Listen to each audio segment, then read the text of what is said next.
질문 올려주세요. 네, 오타가 몇 개 있었는데 못 고치고 그냥 올라왔네요. 자, 첫 번째, 귀신은 왜 아이한테 들어갔나요? 오늘 본문 속에서 우리 중고등부 우리 친구들이 먼저 질문을 뽑아봤는데, 귀신은 왜 아이한테 들어갔는가? 원래 저희들이 예수 그리스도를 믿기 전에는, 예수님을 믿기 전에는 다 누구의 종이었습니까? 사망의 종이었고 마귀의 종들이었습니다. 그러나 예수 그리스도를 믿고 난 이후에 우리는 예수님의 종, 하나님의 자녀가 된 것입니다. 자, 2번, 말하게 하는 귀신이라고 되어 있는데요, 말을 잘하게 하는 귀신인가 봅니다. 여기 성경은 말 못하게 하는 귀신이라고 이야기를 하죠. 말 못하게 하는 귀신이 들렸는데 모든 장애인들은 귀신 들려 괴롭힘을 받는 건가요? 그렇지 않습니다. 질병으로 장애가 온 것인데, 그 당시 이 유대인 사회 속에서 세계관이 그랬습니다. 지금은 그렇지 않죠. 그래서 질병으로 우리가 장애를 받을 수 있고, 또 어떤 경우는 실제로 영적인 어떤 악한 영에 붙들려서 이런 말을 못하게 되는 경우도 있습니다. 실제로 있습니다.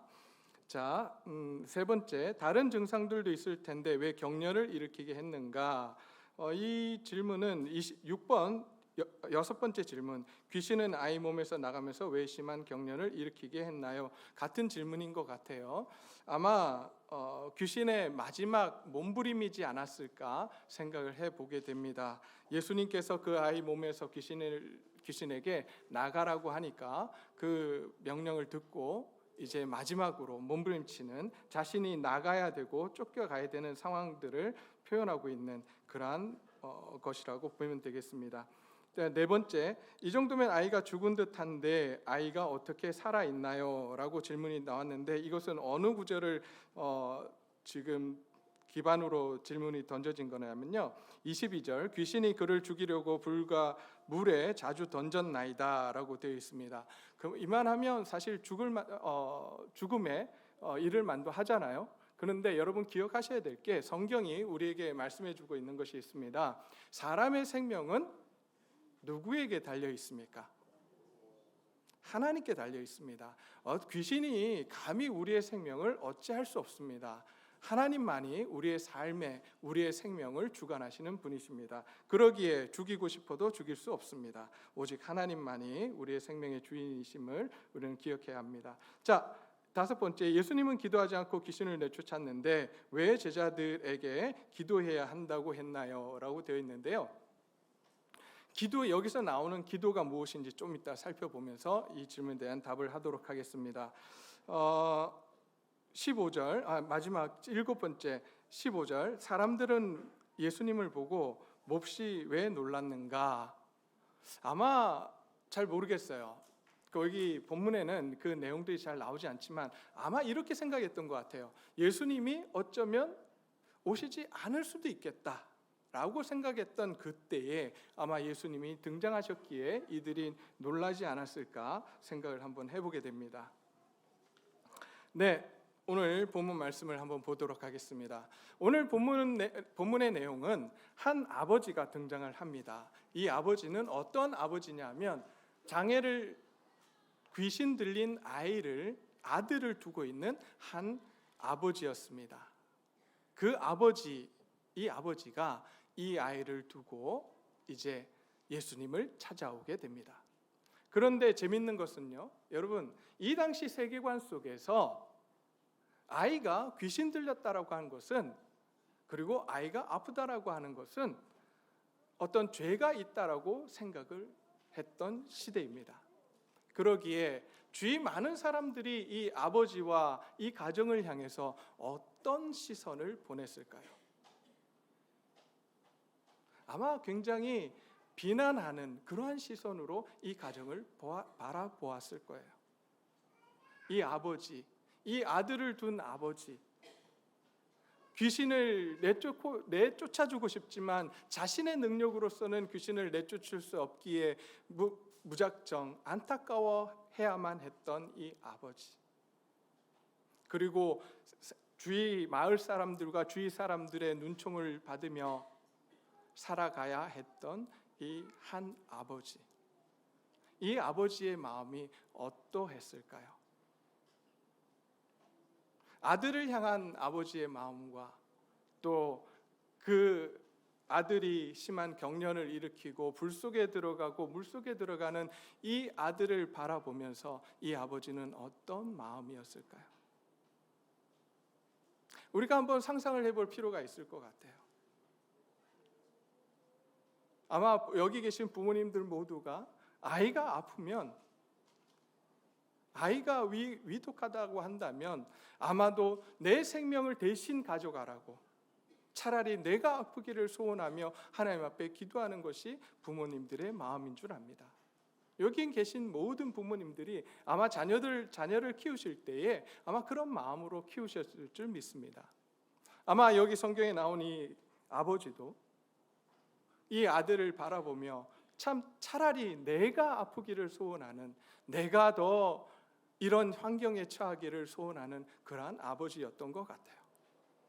어떤 수단을 써도 어떤 의사에게 데려가도 이 문제를 해결할 수 없는 상황 가운데 이제 그 아버지에게 들린 한 소문이 있었습니다. 그 소문은 어떤 소문이었냐면 바로 예수님에 관한 소문이었어요. 예수님이란 분이 계신데 그 예수님은 모든 병자를 고치신다는 이야기를 들었습니다. 병만 고치는 것이 아니라 귀신도 내쫓는다는 이야기를 듣게 됩니다. 그때 이 아버지가 어떤 행동을 할까요? 여러분 같으면 어떻게 하겠습니까? 내 아들이 아프고 내 자녀가 아플 때에 그런 소문, 그분에게 가면 병이 나을 수 있다더라, 그 의사에게 가면 병이 나을 수 있다더라 라는 소문을 여러분 듣는다면 어떻게 하시겠습니까? 뭐 당연한 것 같아요. 아들을 데리고 길이 멀든 가깝든 상관없이, 돈이 얼마가 들든 상관없이 그곳에 찾아가는 것이 부모님의 마음인 것 같아요. 아마 오늘 이 아버지도 예수님의 소문을 듣고 그 예수님을 향해서 예수님이 계신 곳으로 이 아이를 데리고 갔던 것 같습니다. 그런데 때마침 예수님이 거기 계시지 않았어요. 예수님이 3명의 제자들, 수제자들과 함께 요한, 야고보, 베드로와 함께 산에 올라가셔서 기도하고 계시던 때였어요. 근데 그때 그 밑에, 산 밑에 남아있는 무리가 있었습니다. 제자들, 남아있는 사도들과 12제자들 중에 남아있는 제자들과 나머지 제자들의 무리가 거기 있었습니다. 뿐만 아니라 그곳에는 또 다른 서기관들, 율법학자들이 거기에 있었습니다. 그때 예수님의 무리를 향해서 이 아들을 데리고 가서 요청을 합니다. 내 아이를 고쳐달라고. 내 아이가 이런 상황 속에 있으니 이 아이를 고쳐달라고 요구를 합니다.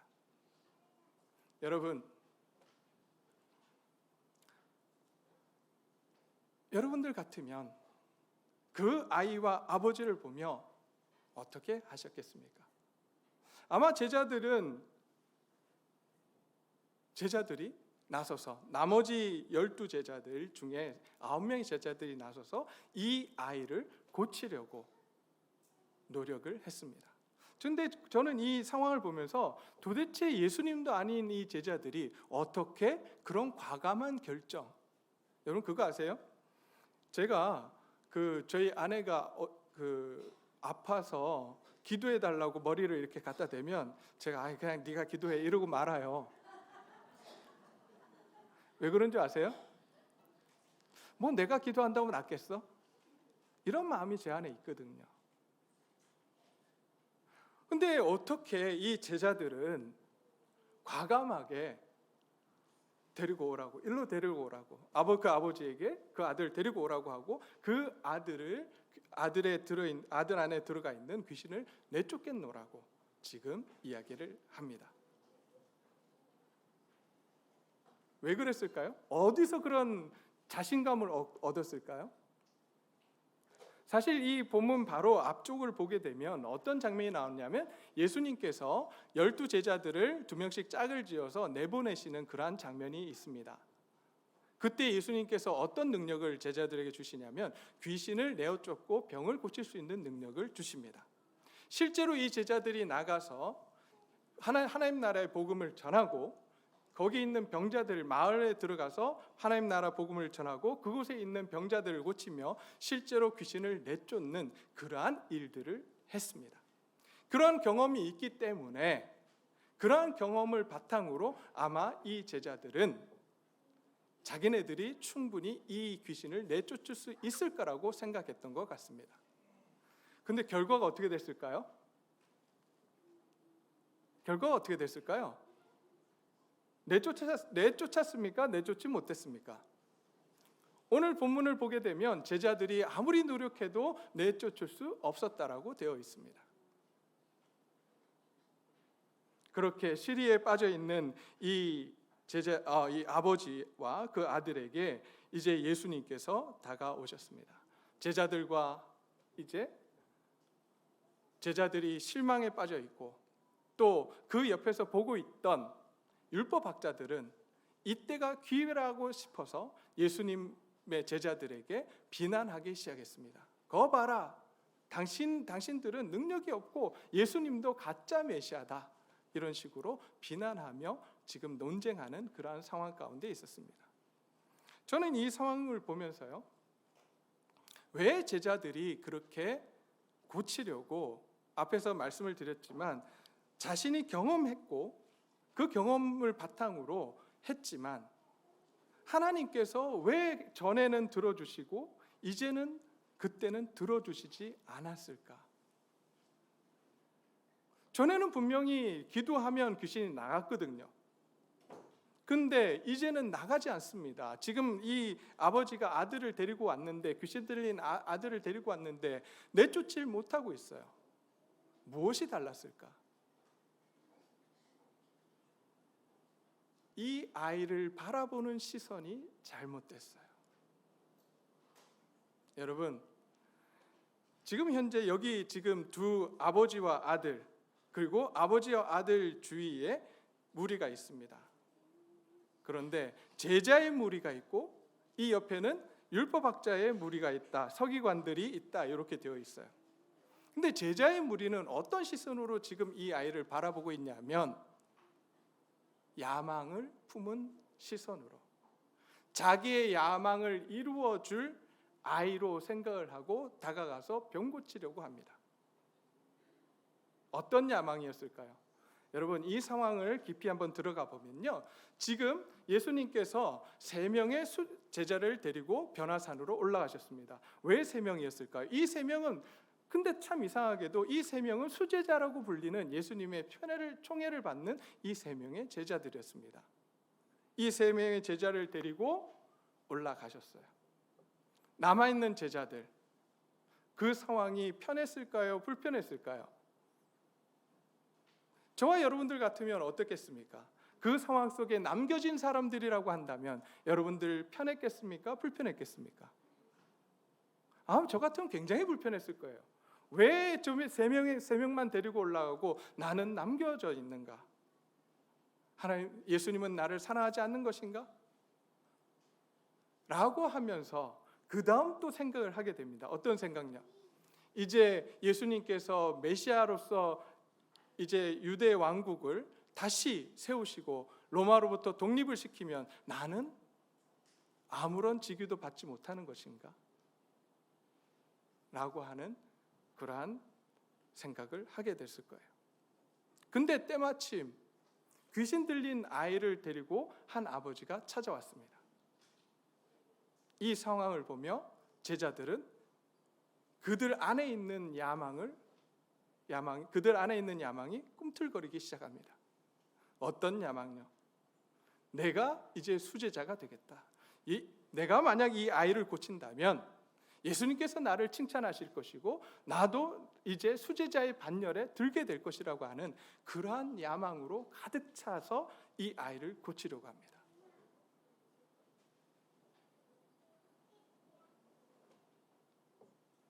그러한 야망 속에 하나님이 일하실 수 없습니다. 하나님은 우리의 야망을 위해서 계신 분이 아닙니다. 우리가 얼마나 믿음으로 기도하고 믿음 생활을 한다고 하면서 우리 안에 있는 야망을, 욕망을 투영시키고 있는지 모릅니다. 하나님, 내가 승진만 한다면, 하나님, 내가 좋은 대학에만 들어가게 해주신다면, 하나님, 나에게 돈을 많이 벌게 해주신다면 내가 하나님을 위해서 이렇게 하겠노라고 고백하고 계시지 않습니까? 근데 곰곰이 우리 자신들을 한번 뒤돌아보자고요. 과연 그것이 하나님의 뜻이기에 우리가 그렇게 구하고 있습니까? 아니면 나의 욕망과 나의 야망을 감춘 채 그렇게 믿음으로 포장해서 하나님 앞에 그렇게 기도하고 있습니까?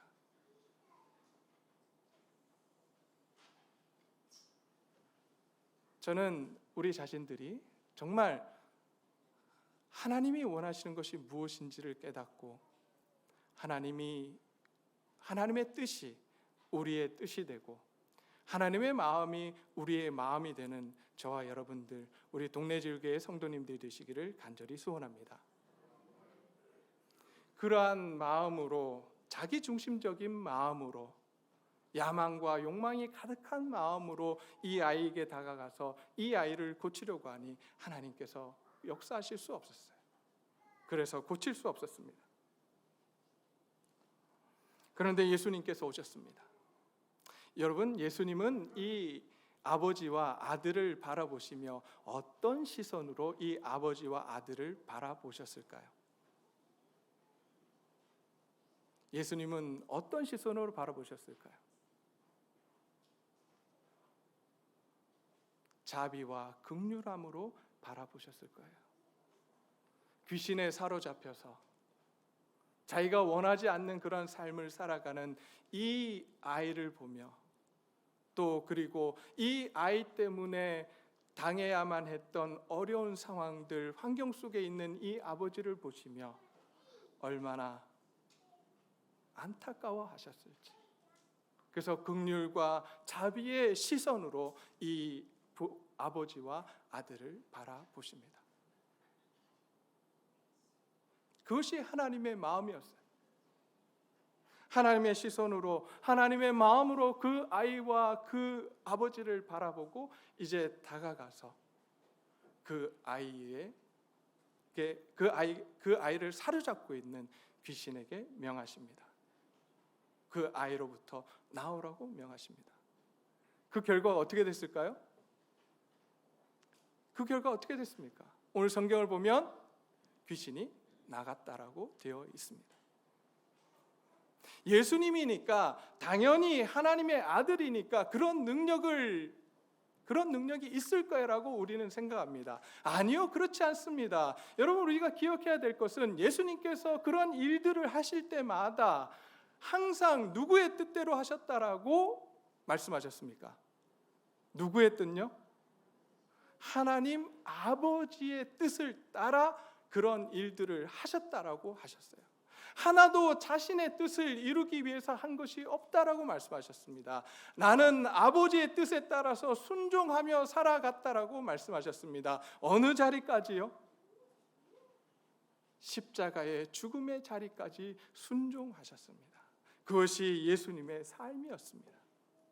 그러기에 하나님의 마음으로, 하나님의 눈으로 이 부자를, 아버지와 아들을 바라보시며 자비와 긍휼의 시선으로 그들을 향했고, 그 가운데 하나님은 예수님의 강구대로 이 아이를 고쳐 주십니다.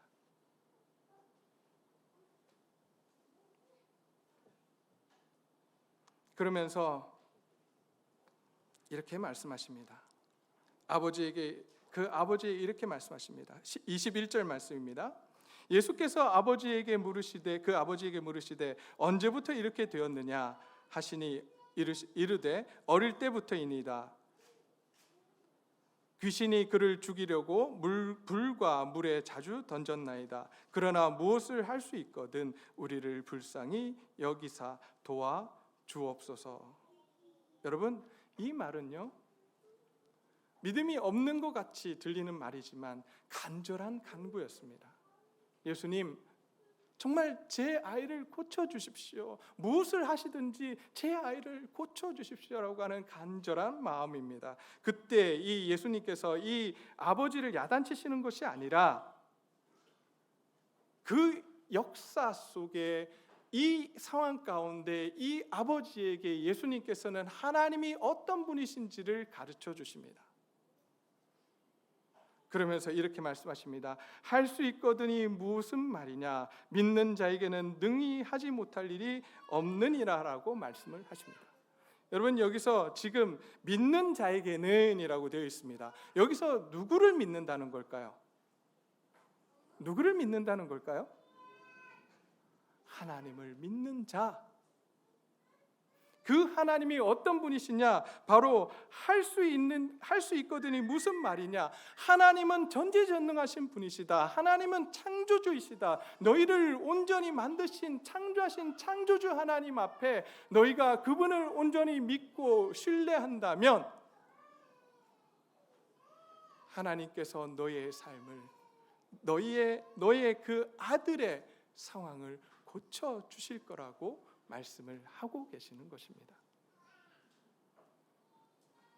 우리는 이 말씀을 23절 말씀을 잘못 이해하고 있을 때가 참 많이 있어요. 어떻게 이해하냐면 할 수 있거든이 무슨 말이냐? 믿는 자에게 능히 하지 못할 일이 없느니라고 하니까 이 말씀을 가지고 무조건적으로 믿기만 하면 다 고쳐주신다라고, 뭐든지 다 이루어주신다라고 그렇게 설교하고 그렇게 믿어왔습니다. 그러나 아닙니다. 여기서 지금 이야기하고 있는 믿음, 그것은 무엇이냐면 하나님의 마음과 내 마음이 합해지는 것을 이야기합니다. 하나님이 어떤 분이신지 온전히 이해하고 그분을 신뢰하는 것을 이야기하고 있습니다.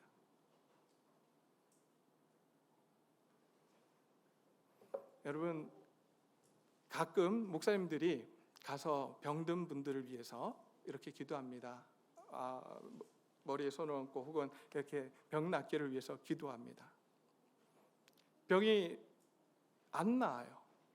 그러면 목사님들이 하는 이야기가 뭔지 아세요? 왜 병이 안 낫다고 그럴까요? 믿음이 없어서. 당신의 믿음이 없기 때문에 병이 안 낫다고. 아니에요. 여러분, 도대체 그런 믿음이 없어서 병이 안 낫다라고 하는데 그 믿음은 도대체 어떤 믿음입니까? 100% 순전한 믿음이 이 세상에 존재한다고 생각하십니까? 저는 존재하지 않는다고 생각합니다. 제가 기도하고 제 아이가 아플 때 하나님 앞에 기도합니다. 하나님 낫게 해주십시오. 저 깊은 제 마음, 저 깊은 곳에 어떤 마음이 계속해서 자라고 있냐면 내가 기도한다고 나을까? 여러분, 이런 이야기하면 제가 이단이 될지도 모르겠지만 저도 기도해서 제가 기도한 사람 병 나은 적도 있습니다. 근데 그 다음 사람에게 가서 또 기도해봤어요. 될까요? 안 될까요? 안 돼요. 그 능력은 누구에게서 나오는 능력이냐면 제 능력이 아니에요. 누구의 능력요? 하나님의 능력입니다. 내가 마음대로 낫게 해주십시오라고 기도한다고 해서 그 사람이 낫는 게 아니에요. 하나님의 뜻과 하나님의 능력입니다. 온전히 하나님께서 하시는 일이에요. 그래서 제가 아까 이야기했지만 제 아내가 기도해 달라고 할 때 기도해 주지 않은 것에 대해서 회개하고 있습니다. 제가 왜 기도 안 해줬을까요? 아까 말씀을 드렸지만 내가 기도한다고 낫겠어? 여러분, 이 마음 자체가 뭐예요? 누구의 능력으로 지금 생각하고 있는 거예요? 내 능력으로 생각하고 있는 거예요. 내 거라고 생각하고 있는 거예요. 아니에요. 그래서 제가 회개하고 어떻게 하냐면 누가 기도해 달라고 하면 기도해 줍니다. 왜? 내 능력이 아니기에 하나님께 맡기고 기도해 줍니다. 하나님이 하실 줄 믿습니다.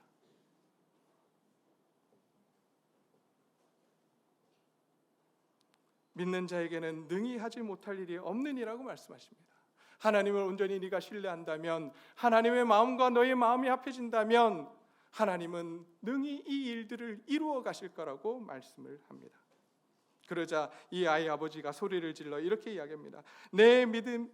내가 믿나이다. 나의 믿음 없는 것을 도와주소서.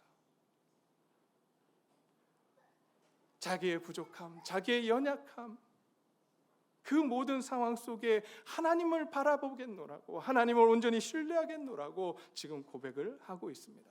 여러분, 이 고백이 우리가 이야기하는 소위 말해서 불순물이 하나도 들어가지 않은 순도 100%의 고백이라고 생각하십니까? 아니요, 저는 그렇게 생각하지 않습니다. 그런데도 하나님은 일하십니다. 왜요? 여러분, 우리가 100% 믿음이 있어서 구원을 받았습니까? 우리가 어떻게 구원받았죠? 부족한 믿음임에도 불구하고 우리를 구원해 주셨어요. 그것이 성경은 우리에게 뭐라고 이야기하냐면 은혜다라고 말씀해 줍니다. 그것이 은혜예요. 우리의 부족함에도 불구하고 우리를 구원해 주신 것이 바로 하나님의 은혜라고 이야기합니다. 우리가 잘나서, 우리가 너무나도 잘해서 칭찬받을 줄 아십니까? 하나님 앞에 가서 섰을 때에 내가 열심히 했기 때문에 나의 면류관을 주실 거라고 생각하십니까? 네, 그럴 수 있어요. 그런데 성경은 뭐라고 이야기하냐면 그 면류관을 받아 들었더니 주님을 보는 순간 깨닫습니다. 그 모든 것이 다 하나님의 은혜였습니다. 내가 열심히 한 것 같지만 그 열심히 한 것도 누구의 은혜였다고요? 하나님의 은혜였다라고 고백을 합니다. 그러면서 자기가 받은 그 면류관을 다 누구에게 돌려드려요? 예수님께 돌려드립니다.